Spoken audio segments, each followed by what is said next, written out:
punta na tayo dun sa ating topic this morning. Tingnan natin sa John chapter 10 verse 7. No? So this morning, I will be talking about, para prepare lang tayo for this year. Pero next Sunday, doon tayo mag-start ng ating bagong series. Ano? So John chapter 10 verse 7, sabi niya, therefore Jesus said again, very truly I tell you, I am the gate for the sheep. So si Jesus yung nagsasalita, ano? So sabi niya, siya daw yung gate. All who have come before me are thieves and robbers, but the sheep have not listened to them. Ano? Yung nauna sa kanya, mga magnanakaw daw. Ano? Ang sinasabi dito ni Jesus, yung mga spiritual leaders na nauna sa kanya. Yung mga nauna sa kanya ng mga teachers of the law. Yung mga naunang rabbi. Ano? Sila daw, thieves and robbers. No? So, ang sinasabi dito ni Jesus, yung mga religious leaders na nauna kay Jesus, sila yung sinasabing thieves and robbers. No? Kasi, ibig sabihin, yung kanilang paglilingkod sa Lord, yung kanilang ministry na ginagawa, hindi totoo, hindi acceptable sa Lord. Kasi ang purpose lang nila, kaya sila nagli-lead para sa position, para makinabang dun sa ministry, para makinabang sa mga tao. Ano? Kaya ang description sa kanila ni God, thief sila. So, ang mga tao, naghahanap ng totoong leader. Ang mga tao, naghahanap ng totoong shepherd. Ang mga tao, naghahanap ng totoong care, totoong pagkalinga. Tama naman, di ba? Gusto natin yung pag may tutulong sa atin, pag may nagmamahal sa atin, pag mayroong mag-care sa atin, yung totoo. Yung authentic, hindi yung niloloko lang pala tayo, hindi yung pinakikinabangan lang pala tayo, hindi yung ginagamit lang pala tayo. Di ba? May mga ganyan, di ba? Lagi ko nababanggit mga politiko kasi mas familiar tayo doon. Ano? Hindi naman lahat ng politiko gano'n. Pero marami tayong nakikita ng politiko yung tutulungan ka para may budget siya. Yung pinantulong sa'yo, binigyan ka ng ayuda, pero nakurap pala yun. Ano? Binigay sa'yo sardinas, pero yung kinuhang budget, pangham. Ano, di ba? Tinulungan ka, pero hindi totoong tulong. No? Kaya sabi ni Jesus, thieves and robbers yun. Magnanakaw yun. Kasi binigyan ka nga ng noodles, binigyan ka ng sardinas. Pero yung budget na kinuha, pangham. Pang-spaghetti. So, nagnakaw yun.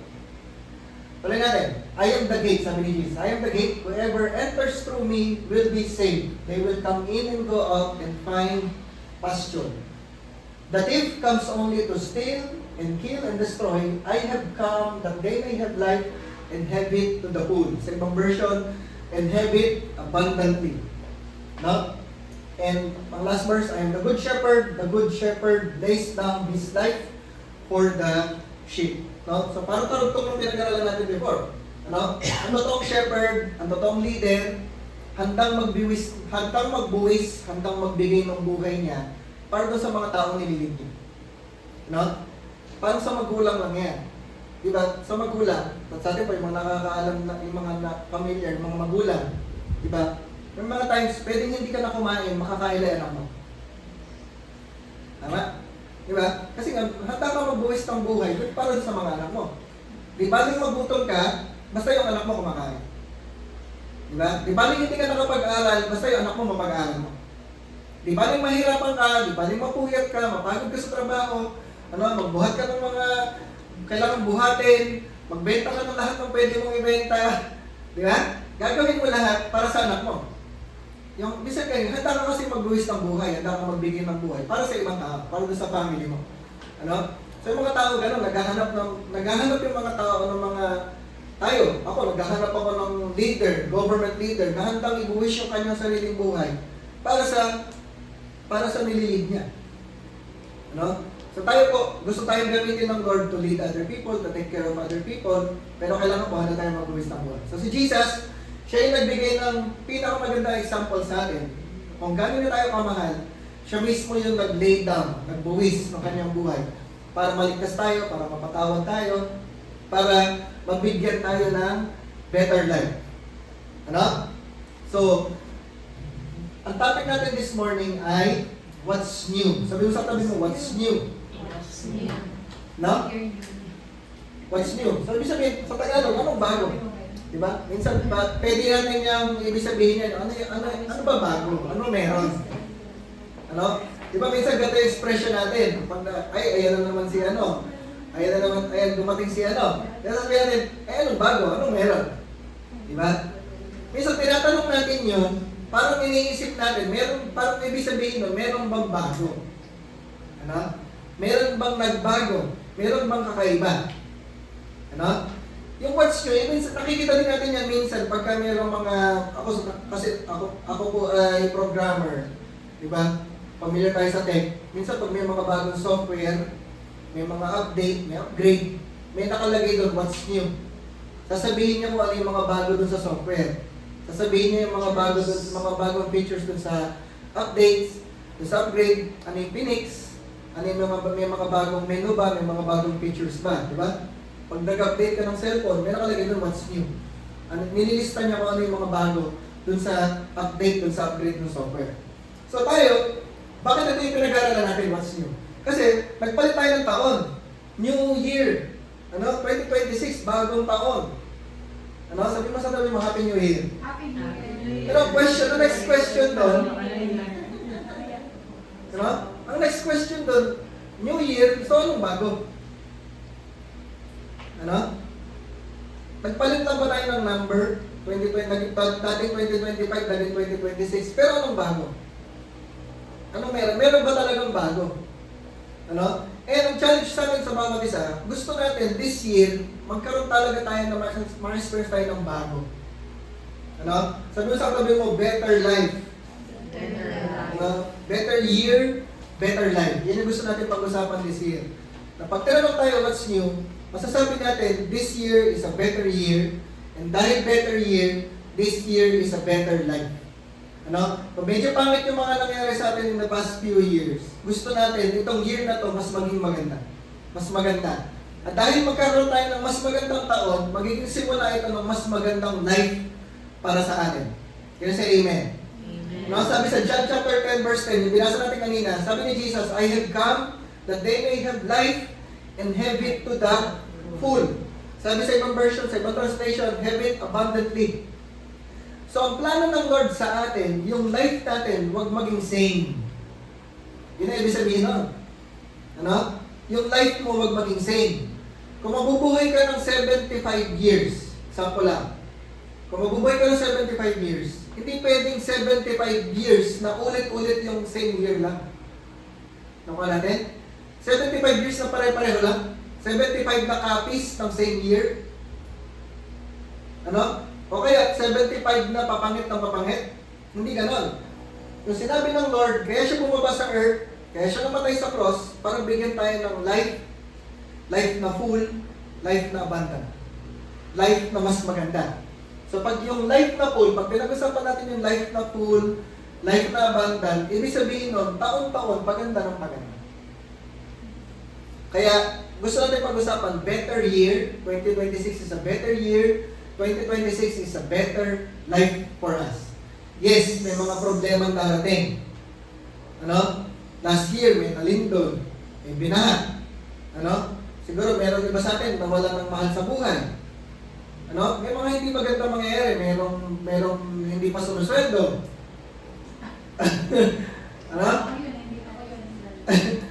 So may mga hindi magagandang mangyayari, pero overall, mas maganda pa rin. Sabi ko, mas maganda pa rin.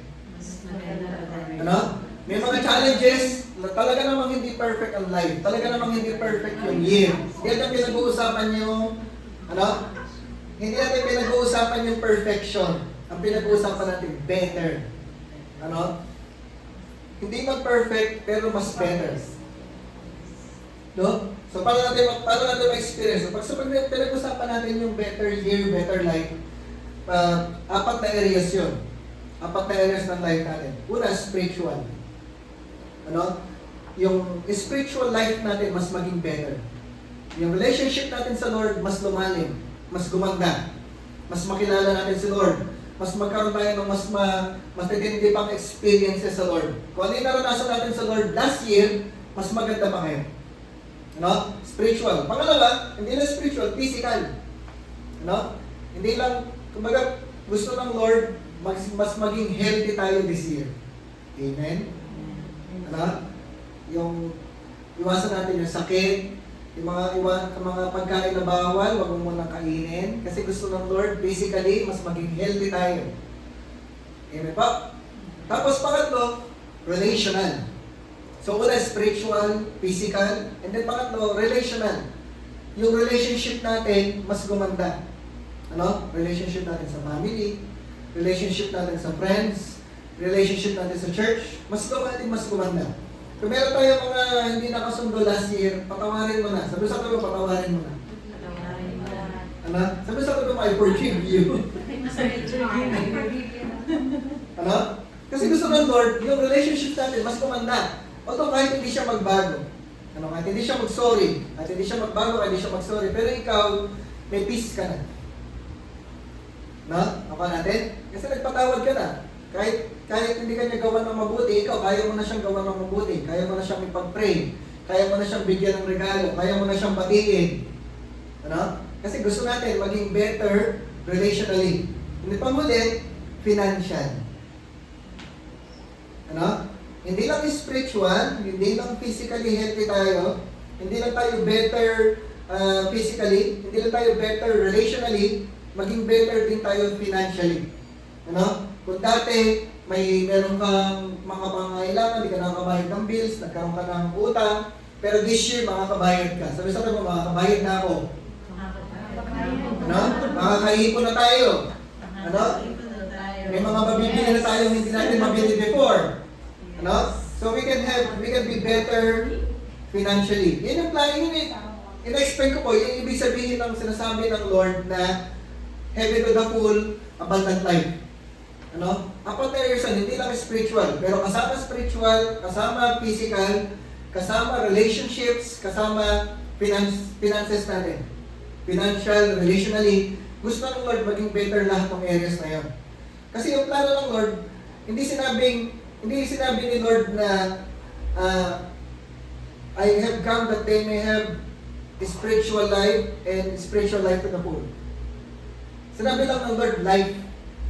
Yung sinasabi doon, yung life doon, zoe. Greek word is zoe. Yung zoe, lahat yun, buong life. So lahat ng areas ng life natin kasama. Gusto ng Lord maging better. Nakuha natin? So expect natin yon na paniwalaan natin, this year 2026, we will have a better life. Ano? Better life spiritually, physically, financially, relationally, better yung life natin. No? So, paano natin ma-experience yun? Ano? Sabi ni Einstein, kilala niyo si Einstein? Ano? Hindi yung kapitbahay natin na Einstein, si Albert Einstein. Sabi niya, insanity is doing the same thing over and over again and expecting different results. Ano? Insanity, ano ba ibig sabihin ng insanity? Yung kamaliwan. Ano? Yung meron kang kulang ng tornilyo sa pag-iisip, di ba? Insanity. Hindi ka sane. Hindi ka ayos mag-isip. Ang insanity daw, ginagawa mo yung same na yung ginagawa mo taon-taon. Ano? Same ka lang ng ginagawa taon-taon, pero same results. E nag-expect ka na different results. Nakuha natin? Diba? Ang point natin, kung gusto mo ng better life, dapat meron kang iibahin. Dapat meron kang ibang gagawin. Hindi ka pwede mag-expect na same lang yung gagawin mo nung kagaya ng ginagawa mo last year. Pero gusto mo, this year, better year. Ano tawag na? Insanity. Ano? Same lang yung gagawin mo nung ginagawa mo nung 2025, 2024, 2023. Same lang yung gagawin mo, pero gusto mo, gumanda yung taon mo. Hindi pwede. Insanity daw yun. So kung gusto mo ng better year, kailangan meron pang gagawin na better. Nakuha natin? No? Kung gusto mo ng improvement, kailangan meron kang babaguhin. Gusto mo ng mabago, kailangan may babaguhin ka. Gusto mo ng bagong result, kailangan may bago kang gagawin. Gusto mo ng ibang result, meron kang ibang gagawin. Ano? Kailangan maintindihan natin yun. Kasi nga, hindi pwede yung same ka pa rin ang gagawin. Hindi pwede same ka pa rin ang iisipin. Hindi pwedeng same ka pa rin ang sinasabi. Kailangan iba.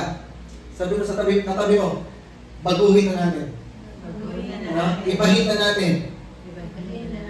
So may mga times, meron tayong kailangang baguhin, meron tayong kailangang ibahin, meron tayong kailangang improve para makita natin yung better you. Ano? Kasi nga, parang formula lang yan. Diba? Yung formula, paghaluin mo yung suka at toyo, kung toyo at suka, yun lang yun. Hindi pwede, hindi mababago yun. Pag same ka lang ng laging nilalagay, hindi siya mababago. So kung gusto mo ng ibang produkto, ng ibang resulta, kailangan may iba kang ihahalo, may iba kang gagawin.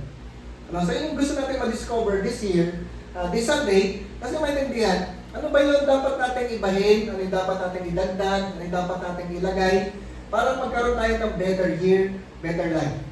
Tama natin? No? So better year, better life, una, kailangan natin enter. Sabi sa tanong mo, enter. Enter. Yan, sa tayo mag-enter. Ano? Kailangan natin pumasok. No? Sabi sa John chapter 10 verse 9, I am the gate. Sabi ni Jesus, I am the gate. Whoever enters through me will be saved. They will come in and go out and find pasture. Ano? So, ibig sabihin yan, pumasok tayo kay Jesus. Siya daw yung gate. Ano? Siya yung gate. Siya yung dadaanan. Lahat ng pumasok sa Kanya, maliligtas. Ano? Lahat ng dumikit kay Jesus, lahat ng pumasok kay Jesus, sila yung makaka-experience ng better life. Sila yung makaka-experience ng abundant life, ng life to the full, pag nag-enter ka kay Jesus. So, ibig sabihin sa atin nun, pumasok, enter. Sa numalis ako ba enter? Enter. Ibig sabihin nun, enter into a relationship with Jesus Christ. Enter into a deeper relationship with Jesus. Kailangan magsimulan tayo magpakalalim kay Lord. Pumasok tayo dun sa mas malalim na relationship kay Jesus. Ano? Kung last year na hindi ka nagbabasa ng Bible, this year simulan mo magbasa ng Bible. Yun ang ibig sabihin nun. Kung last year, hindi ka everyday nagpe-praise sa Lord, this year, 2026, magsimula ka lang mag-praise sa Lord everyday. Kung last year hindi tayo nagde-devotion, this year, magde-devotion na tayo. Ano?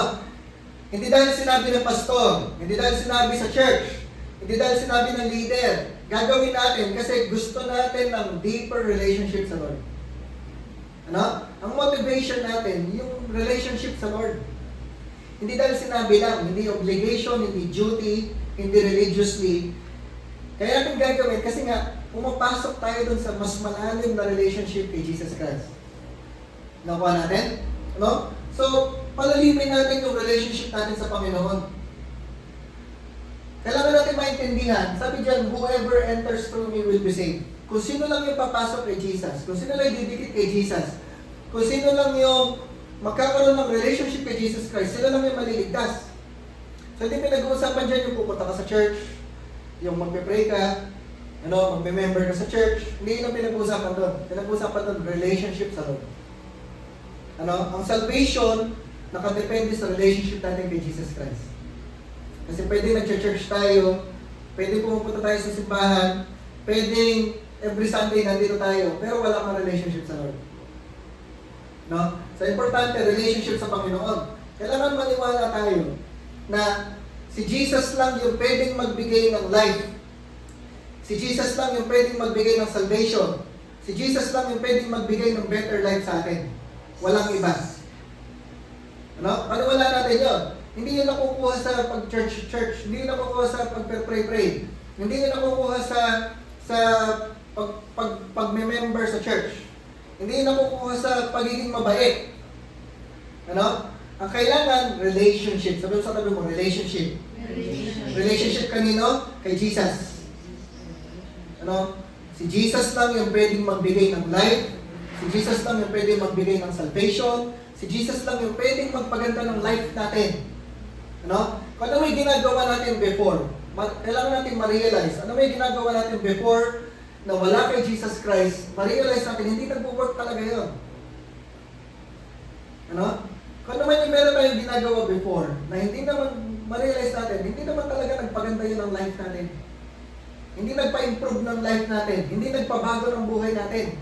Kasi ang pwede lang mag-improve ng life natin, ang pwede lang magpaganda ng life natin, si Jesus.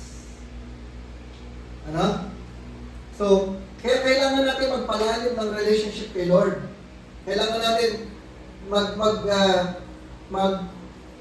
pumasok tayo sa mas malalim na relationship sa Panginoon. Ano? Siya lang yung pwedeng mag-correct ng mga mali sa buhay natin. Siya lang yung pwedeng mag-ayos ng mga hindi tama sa life natin. Siya lang yung pwedeng mag-restore ng mga wasak at nawawala sa buhay natin. Kung merong wasak sa buhay natin, si Jesus lang yung pwedeng mag-ayos nun. Kung merong nawawala sa buhay natin, si Jesus lang yung pwedeng magbalik noon. Ano? Kung merong patay sa buhay natin, si Jesus lang yung pwedeng bumuhay ng patay sa mga life natin. Ano? So we have to realize na kailangan natin pumasok kay Jesus kasi si Lord lang yung pwedeng mag-ayos, si Lord lang yung pwedeng magtama, si Lord lang yung pwedeng magbuhay, si Lord lang yung pwedeng magbuo ng mga wasak sa life natin. Yun yung kailangan natin ma-realize. Kaya kailangan natin maisip na kailangan natin si Jesus sa life natin. Na pag wala si Jesus, yung mga mali sa life natin hindi maayos. Pag wala si Jesus, yung mga wasak hindi maayos. Pag wala si Jesus, yung mga wala sa life natin hindi mababalik. Hindi ma-restore. Ano? Pag wala si Jesus, yung mga patay sa life natin hindi mabubuhay. Pag wala si Jesus, yung mga mali sa buhay natin hindi maayos.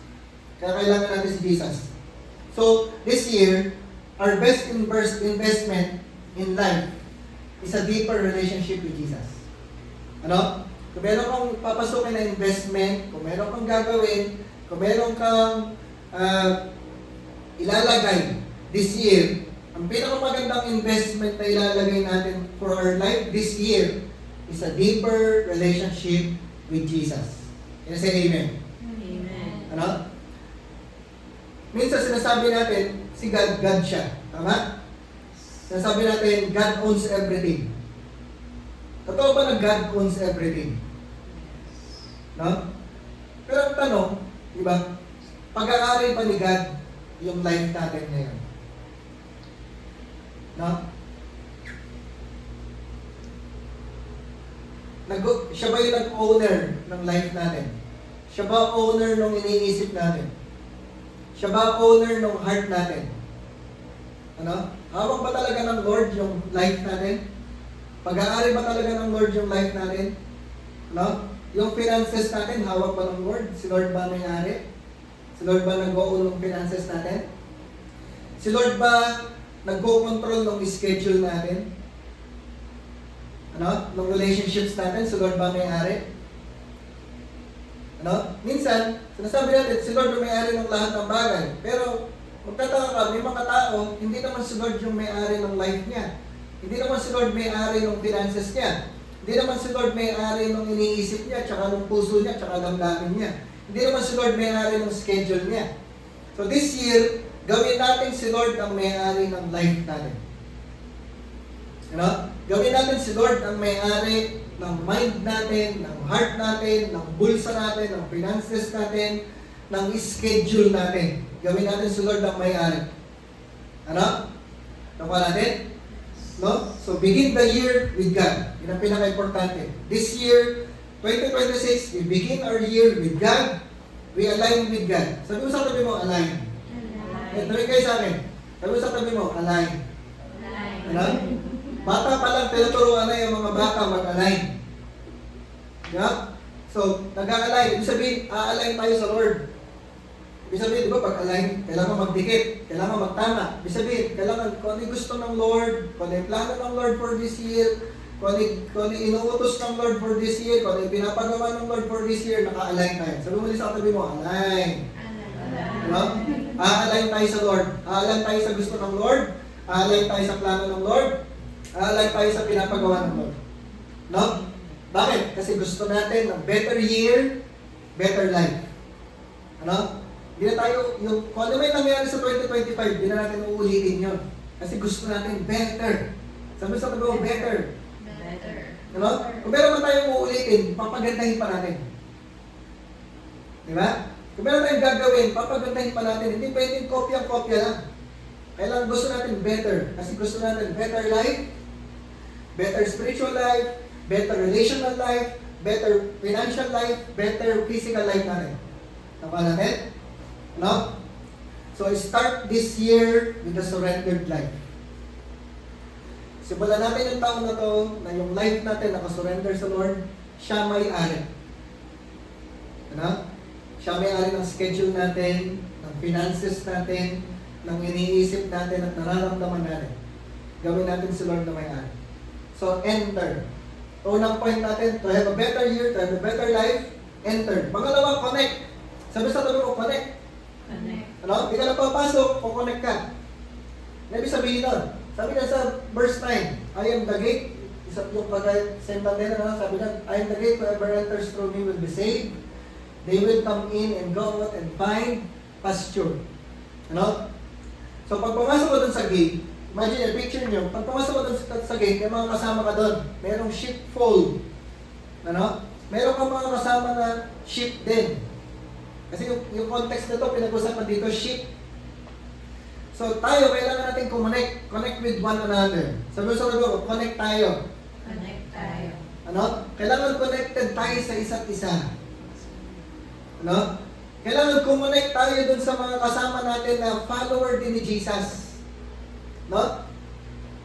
This year, magsusurrender tayo sa Lord, gagawin natin si Jesus na may-ari ng life natin. Susunod tayo sa Panginoon, papasok tayo dun sa mas malalim na relationship kay Jesus. Kailangan po, kumonect tayo dun sa kapareho natin. Kukonect ka dun sa surrender din sa Lord. Kukonect ka dun sa mga taong gusto rin na gawin si Lord may-ari ng life nila. Kukonect ka dun sa mga tao na gusto rin ng deeper relationship with Jesus. Ano? Sasabi mo sa tabi mo, sabi mo lang sa tabi natin, connect tayo. Ano? Kailangan connected tayo sa isa't isa. Lahat tayo, sama-sama tayo magsusurrender sa Lord. Sama-sama tayo gagawin yung gusto ng Lord. Sama-sama tayo magpapakalalim sa relationship natin sa Lord. Sama-sama tayo na gagawin natin may-ari ng buhay natin si Lord. Ano? Connected tayo sa isa't isa. Hindi, kailangan po tayo, we journey together. Sama-sama tayo sa journey natin this year, 2026.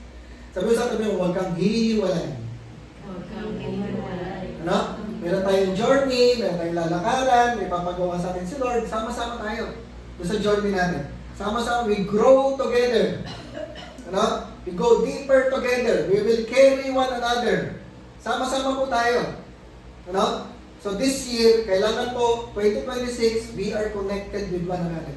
Walang hihiwalay. Ano? Huwag kang di-disconnect. Yung connection po natin sa isa't isa, protection natin yun. Protection yun. Kaya tayo magkoconnect sa isa't isa kasi gusto natin better year, better life. Pag humiwalay ka, baka hindi mo ma-experience yung better year. Pag nag-disconnect ka, baka hindi mo ma-experience yung better life. Ano? Kasi tayo, kaya tayo magsasama-sama kasi gusto natin deeper relationship with Jesus. Gusto natin si Jesus ang may-ari ng life natin. Gusto natin better year, better life with Jesus Christ. Ano? So pag humiwalay ka, isa lang ibig sabihin nun, ayaw mo ng better life. Ayaw mo ng better year. Pag humiwalay ka, ibig sabihin nun, ayaw mo ng deeper relationship kay Jesus. Pag humiwalay ka, ibig sabihin nun, ayaw mo na si Jesus ang may-ari ng life mo. Gusto mo ikaw masunod. Ano? Sabi mo sa akin, huwag ganon. Ano? So God calls us to connect with a community because we're stronger together. Sabi mo community. Community. No, kailangan natin ng community na yung community na to, we are a community na magpapakalalim sa Lord, magmamahal sa Lord, gagawin yung pinapagawa ng Lord, magsusurrender sa Lord, gagawin si Jesus na may-ari ng buhay nila, ano? And sama-sama tayo community na merong better year, better life. Magsama-sama po tayo, pag connected tayo sa isa't isa, we're stronger together. Can you say amen? Amen. No? So, we enter this year with a surrendered life and we continue this year with connected life. Sabi mo ulit sa tabi mo, connect. Connect. No? Panghuli point natin, better year, better life, enter, connect, and no turning back. Sabi sa tabi mo, no turning back. No turning back. No, wala nang balikan. Wala nang balikan, wala nang atrasan. Tuloy-tuloy tayo. Nakuha natin? So gusto mo ng better year, ng better life, hindi ka pwedeng bumalik sa dati. Ano? Kasi pag umatras ka, pag bumalik ka, Babalikan mo lang yung dati mong buhay. Hindi ka magiging better life. Hindi ka magkakaroon ng better life kung babalik ka lang doon sa dati. Kaya kailangan po tuloy-tuloy. No turning back. Sabi mo sa katabi mo, no turning back. No turning back. No? Sabi sa John chapter 10 verse 10, the thief comes only to steal and kill and destroy. I have come, sabi ni Jesus, that they may have life and have it to the full. So gusto talaga ng Lord, magkaroon tayo ng life, better life, magkaroon tayo ng life to the full. Magkaroon tayo ng abundant life. Taon-taon, every year, 2023, 2024, 2025, 2026, 27, 28, every year, better. Ano? So, maraming yung contrast, si Jesus nagbibigay ng buhay, pero yung thief, nagnanakaw, pumapatay, magbawasak. Ano? Pag bumalik ka dun sa dati mong life, pag bumalik ka dun sa life na hindi connected kay Jesus, pag bumalik ka dun sa life na hindi connected sa isa't isa sa church, sa bawat isa, ano, bumabalik ka dun sa thief. Gusto mo ba ng life na laging wasak? Gusto mo ba ng life na laging sira? Gusto mo ba ng life na laging nananakawan, laging kulang? Ano? Kasi ganun yung life na binibigay ng thief. Kasi gusto lang niya magnakaw, pumatay, sumira. Ano? Kaya di tayo pwedeng bumalik. Di tayo pwedeng bumalik doon sa dati nating ginagawa. Di tayo pwedeng bumalik doon sa dati nating buhay. Di tayo pwedeng bumalik doon sa life na hindi si Jesus ang may-ari. Di tayo pwedeng bumalik doon sa life na hindi nakasurrender kay Jesus. Di tayo pwedeng bumalik doon sa life na hindi nakapasok doon sa deep relationship kay Jesus. Kasi pag bumalik ka, pag umatras ka, mananakawan ka ulit. Pag umatras ka, masisiraan ka ulit. Ano? Yun yung mangyayari sa atin. Kaya sabi mo ulit sa katabi mo, no turning back. No turning No? back. Di tayo pwedeng bumalik. Di tayo pwedeng umatras. Makakaranas tayo ng mahirap, makakaranas tayo ng hindi maganda, makakaranas tayo ng mga pangit, pero alam mo, pag tumuloy ka, mas maganda yung tutuluyan mo. I assure you, pag bumalik ka, pag umatras ka, pabalik ka doon sa pangit. Ano? So tanong mo sa tabi mo, what is your next level? What is your next level? Ano? Ano yung next level natin? Ako po, lagi kong tinatanong sa sarili ko, ano ba yung next level ko? Ano? Financially, spiritually, physically, sa relationship, ano yung next level natin? Kailangan mo ma-define mo yun. Diba? Ito yung level ko ngayon. Kailangan mo ma-define. Siyempre, para ma-define mo yung next level mo, kailangan mo malaman ano yung current level mo. Ano yung level na meron ka ngayon? Ano yung condition ng life mo ngayon? Ano yung condition ng finances mo? Ano yung condition ng relationship mo sa Lord? Ano yung condition ng health mo? Ano yung condition ng relationship mo sa ibang tao? Ano yung current level mo ngayon?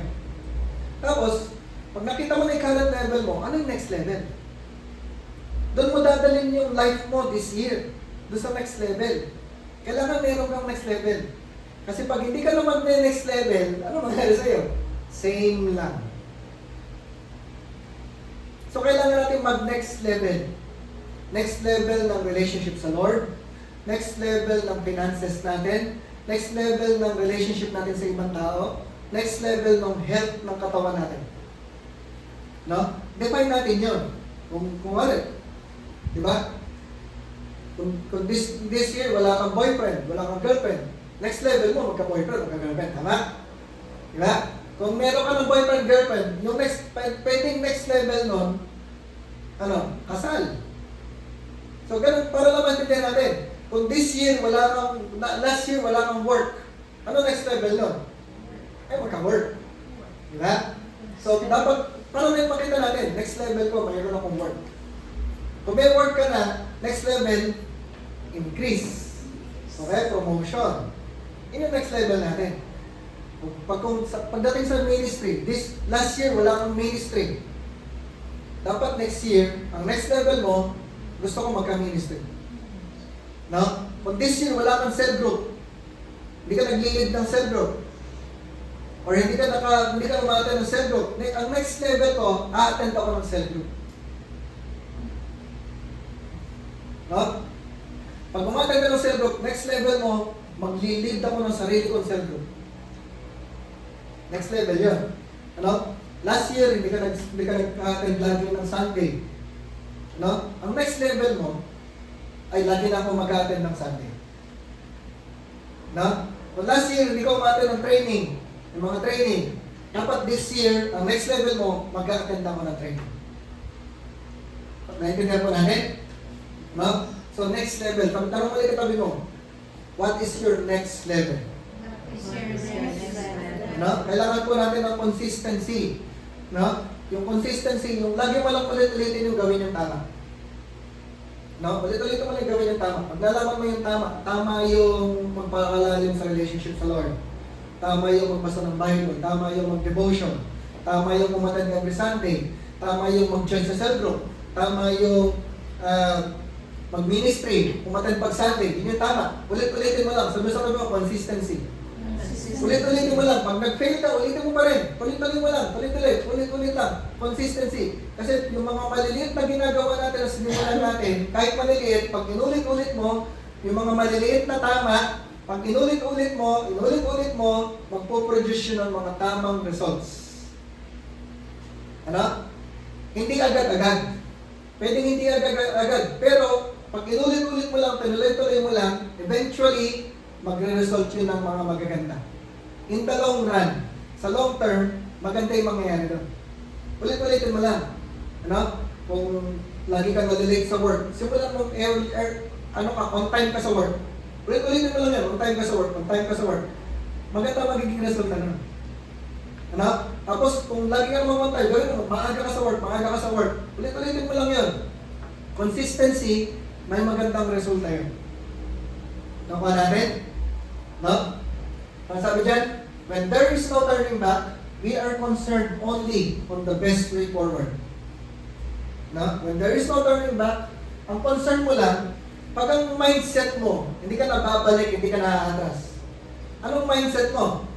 Ang mindset mo lang palagi, paano ka mag-move forward? Paano ka mag-move forward? Paano ka magtutuloy? Ano yung pinakamagandang mangyayari sa future?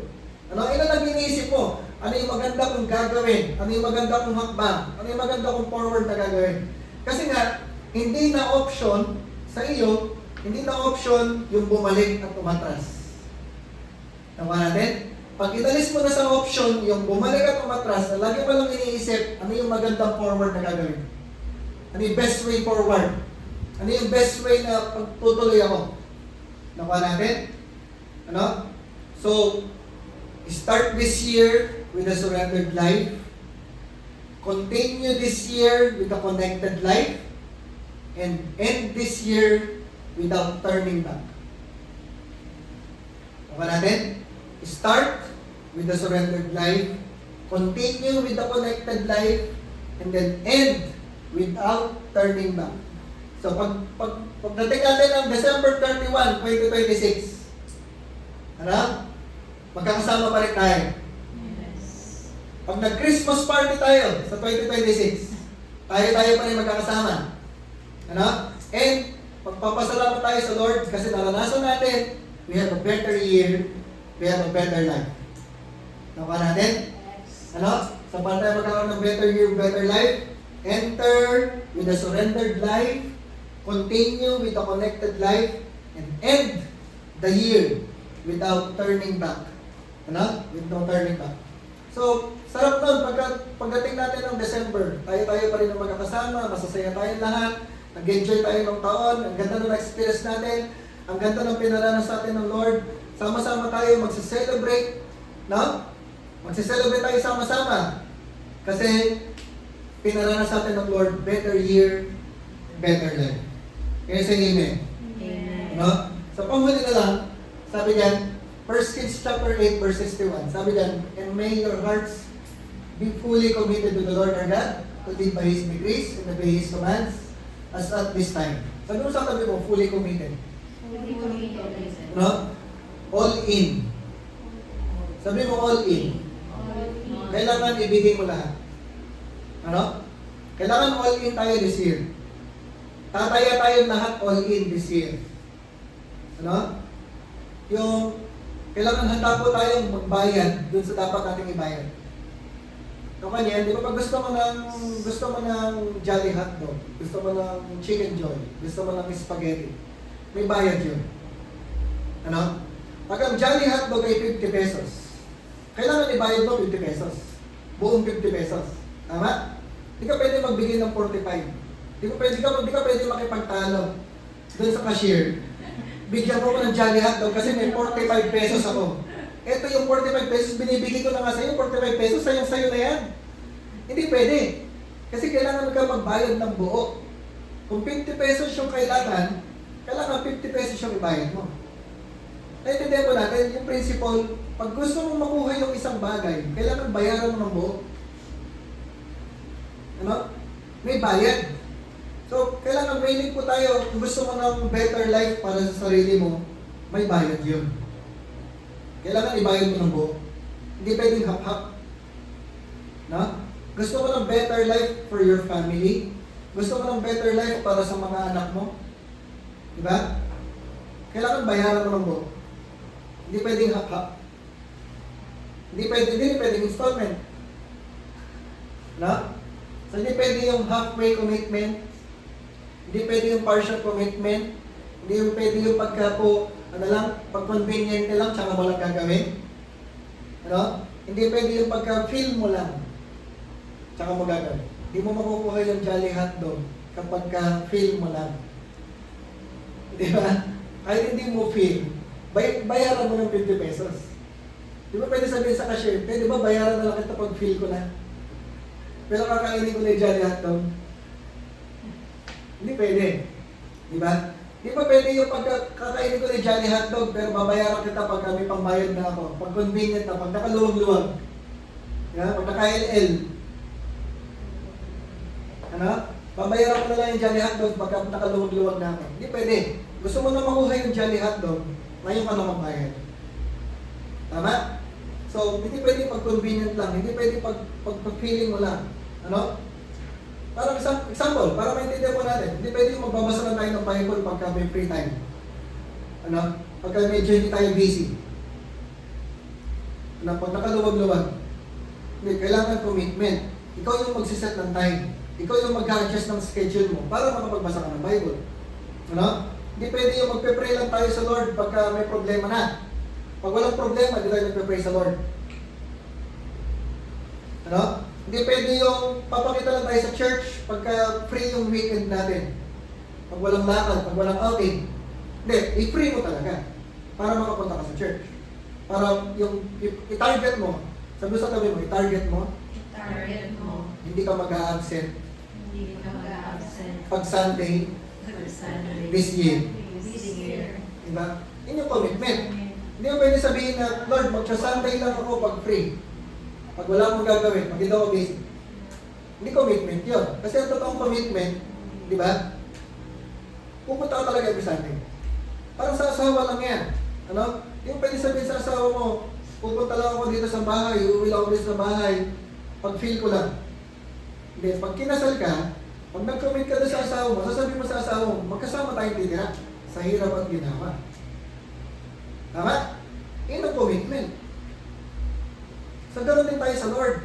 Sabi mo sa Lord, Lord, sa hirap at sa ginawa, sasama ako sa iyo. Papakita ako sa iyo. Ano? Sabi mo din sa tabi mo, all in. All in. No? So, no excuses, no worries, no regrets, no fear, go all in. No? Sabi mo sa tabi mo, go all in. Go all in. So, walang dahilan. Walang dahilan. Ano? Wala kang mga wino-worry. Gusto natin this year, after this year, sa December 2026, wala kang regret. Hindi mo sasabihin na, sana ganun ginawa ko. Sana ganun pala. Walang ganun. Kasi nag-all in ka. Ano? Hindi mo iisipin na, sana pala ganun ginawa ko. Sana pala nag-commit ako. Sana pala hindi ako nag-absent. Sana pala ganito ginawa ko. Walang ganun. Kasi all in tayo. Sabi sa tabi mo, go all in. No, alisin mo yung mga takot natin, alisin natin yung mga worries natin for this year. May mga pangit na mangyayari, pero pag naka-all in ka, pag tama ginagawa mo, pag consistent ka, may magandang mangyayari. Can you say amen? Amen. No? Sige, tayo lahat. So, tanong ulit sa tabi mo, what's new? What's new? No? Pero naniniwala tayo, this year, yung year na to na hinihanda sa atin ng Lord, yung year na to na binigay sa atin ng Lord, merong siyang magandang ipaparanas sa atin sa Lord. Ano? Merong better life, better year, better than last year. Better life than last year. Iyan ipaparanas sa atin ng Panginoon. You know?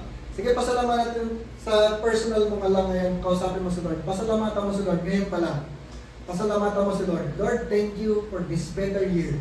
Thank you for this better life. Thank you, Lord, for better family.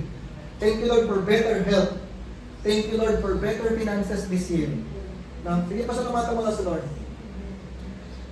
Yes, Lord, we declare sa bawat isa po na narito, even sa mga manunood at makikinig ng video na to, we declare this year, 2026, will be a better year for us. This year, 2026, will be a better life for us. Better than the mga previous years. This year, we will experience increase. This year, we will experience acceleration. Yung mga magte-take ng months, weeks lang namin ma-experience. It will take weeks, days lang namin ma-experience kasi we will experience acceleration, increase, promotion. We will experience better health. We will experience better family. We will experience better relationship with you, deeper relationship with you. We will experience deeper encounter with you. We will experience, Panginoon, you will be speaking to us. You will be giving us visions, dreams for the future, for this year. Walang magagawa ang enemy against us. No weapon formed against us shall prosper. No work of the enemy shall succeed in our life. Kasi Lord, you will destroy the work of the enemy in our lives, in our family, in our ministry. Makakaranas po kami ng better this year because we are entering a surrendered life, Panginoon. Bawat isa po sa amin, we will be surrendered to you, Lord God. Ikaw ang may-ari ng aming buhay. Ikaw ang may-ari ng aming puso. Ikaw ang may-ari ng aming schedule. Ikaw ang may-ari ng aming finances, ng aming bulsa. And we will continue, Lord God, to be connected with one another. Walang magdi-disconnect, walang hihiwalay, Lord God. And we will not turn back. Hindi na kami babalik, hindi na kami aatras, Panginoon. We will end this year, Lord God, na tuloy-tuloy na nagsaserve sa inyo, tuloy-tuloy na nag-worship sa inyo, tuloy-tuloy na nilalakaran yung purpose mo sa aming mga buhay. Thank you, Lord God.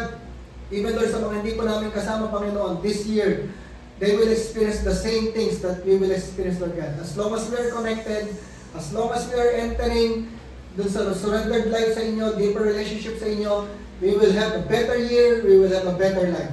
Thank you, Lord God. We honor you, we love you. Sa mga mangyari this year, Lord God, this year, patuloy namin binibigay sa inyo, you are the God of this year. You are the God of our lives this year. You are the Lord of our lives this year, Panginoon. You are the Lord of this church. You're the Lord of our family. You're the Lord of our families, Lord God, of our finances. Thank you, Lord. We honor you. We love you. We pray all of this. We declare all of this. In the name of the Lord Jesus Christ, everybody say, Amen. Amen. Amen. Palakpakan natin si Lord.